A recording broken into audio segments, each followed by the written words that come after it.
Every time we talk politics, we hear this thing, optics matter, the pictures matter. Guess what? The words matter as well. And Donald Trump was in New Hampshire. Someone said something about the president, used the word Muslim. Donald Trump just let it go, didn't say anything about it. And guess what? We're back to words matter all over again. Let's welcome in from inside the Beltway, Newsmax Washington correspondent John Gizzi. John, you were in the White House earlier today. Josh Earnest had a chance to talk about this. I would imagine the White House was just on fire about this. Well, it certainly was. And with Russia talking about sending tanks to go into Syria, with the specter of a government shutdown hanging over official Washington and the country, the topic of Donald Trump's answer at a rally in New Hampshire regarding the president's origins and faith dominated discussion at the White House today. Josh Earnest was asked about it, and it gave him an opportunity to say, while this may not surprise you coming at a Donald Trump rally, it reflected on the greater Republican Party. He singled out Congressman Steve Scalise of Louisiana, the number 3 Republican in their leadership hierarchy in the House, for some statements he made that were very controversial before he was elected to that position.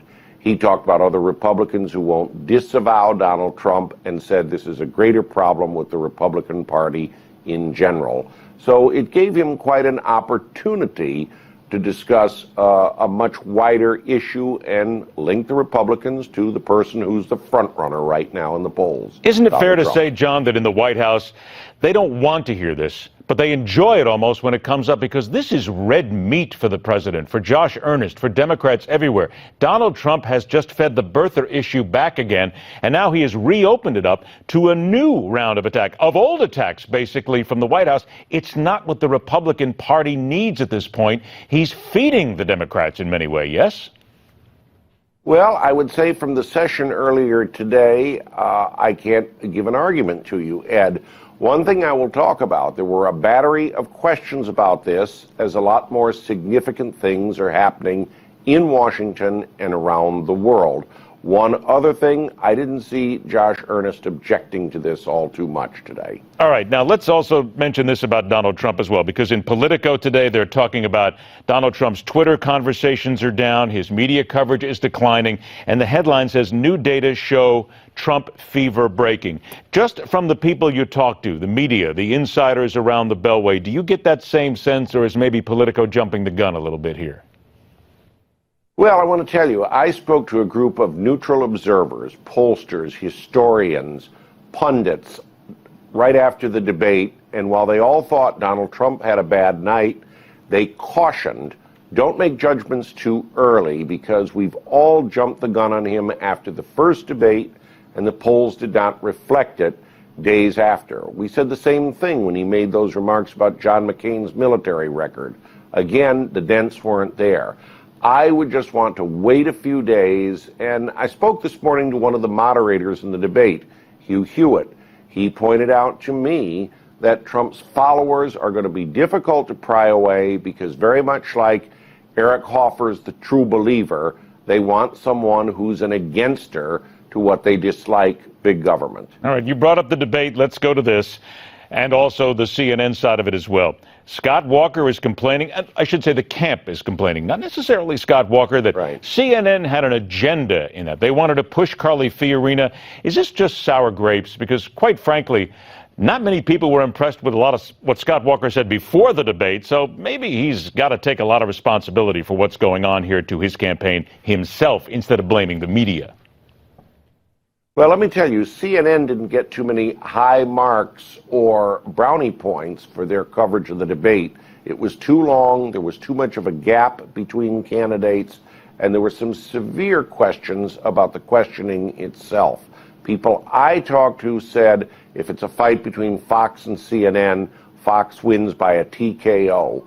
On the other hand, when candidates complain they're not being paid attention to, there's usually a reason for it. It's what they're saying isn't newsworthy. Now, one can say CNN was driving this, or Twitter, or the national press.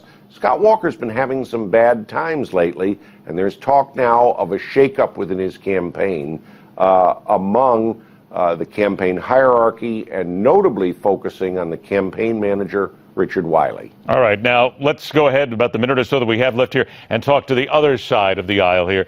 Politico also reporting today that the pro-Clinton super PAC, Priorities USA Action, is talking about $25 million in commitments since July 1st alone. Bernie Sanders may be able to make some news. Martin O'Malley may be out there as well. But, John, let's say it out loud again. You can't really fight the Clinton money machine. $25 million since July 1st. That's one heck of a haul. Well, a fellow named Barack Obama did a pretty good job fighting the Clinton money machine 7 years ago. I have to say this. Money usually backs a candidate who is little known. Hillary Clinton has perhaps 100% name recognition nationally. And I would hate to do a cost-benefit ratio on that $25 million because one has to ask, with a candidate who's already well-known, what are they spending it on and where are they going with it? All we have to do now is figure out her top accomplishments while being Secretary of State without having to go out and buy her book, Hard Choices. Let's mull on that for a little bit, John. That'll be something we'll talk about in the weeks ahead as well. John Gizzi, want to remind everybody, catch his stories and his insight. Go to Newsmax.com and find out what's happening inside the Beltway. Mr. Gizzi, always a pleasure, my friend. Thanks so much for joining us. Have yourself a great weekend. We want to remind everybody, this is your last chance to tell us who you think won the debate on Wednesday night. Last chance, the numbers have been changing too, and they have been dropping for Donald Trump and going up for Carly Fiorina. Tell us who you think won the CNN GOP debate. Go to NewsmaxPolls.com, register your vote there, and all week long and heading to November, we're going to be talking about it just like you are. Stay with us. The fastest 60 minutes of news, The Hard Line, continues.